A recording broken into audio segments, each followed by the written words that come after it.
Tuko huku.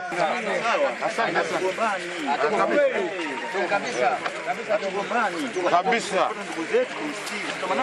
Na kungekuwa na ugomvi tusije baki mpaka sasa. Kabisa.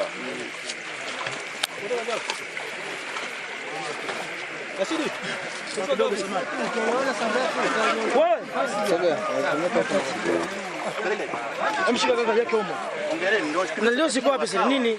Gloves. Subirini kwanza. Gloves kwa. Kwa hiyo mchakato umeanza sasa hivi.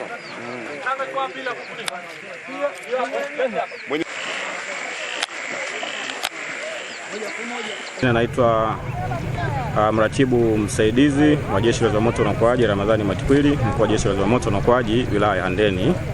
Tulipokea taarifa ya tukio la mtu mmoja kuzama kwenye bwawa kijiji cha Kwenkambala, na tulianza jitihada za kufanya maokozi, lakini kwa sababu muda ulikuwa umeenda sana, tukaamua kuahirisha zoezi na tumeanza leo rasmi asubuhi mapema, na kwa kutumia vifaa vya kisasa na wataalamu ambao wamefundishwa na Jeshi la Zimamoto na Uokoaji, madaiva, tulifanikiwa leo mapema kuweza kuopoa mwili wa mtu huyu ambaye alikuwa amezama.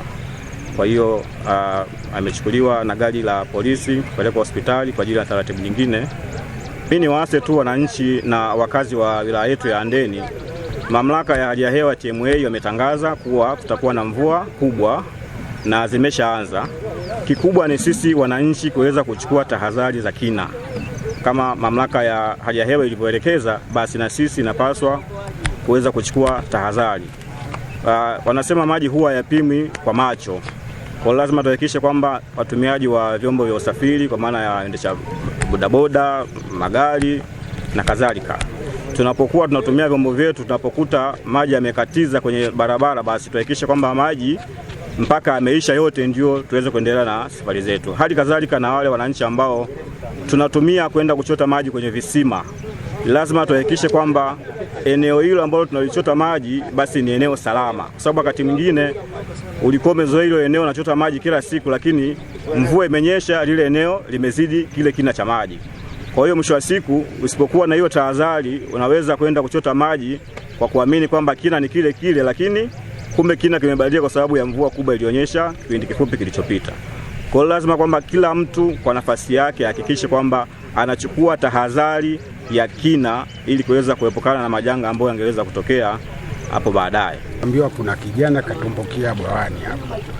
Ndio tukatoka nyumbani kule tukaelekea bwawani. Kufika tunakuta kweli kijana katumbukia. Lakini sasa tumeshindwa, maana ni jioni sana, tukaona tulale asubuhi ndio watu wapambane. Tukaambiwa huko chini tena kuna wageni waliokuja wamezama kwenye maji, wamezama bwawani. Ndio tukakimbia, tukalala hapo na hii kwenye saa 5 hivi ndio tukabahatisha kumtoa.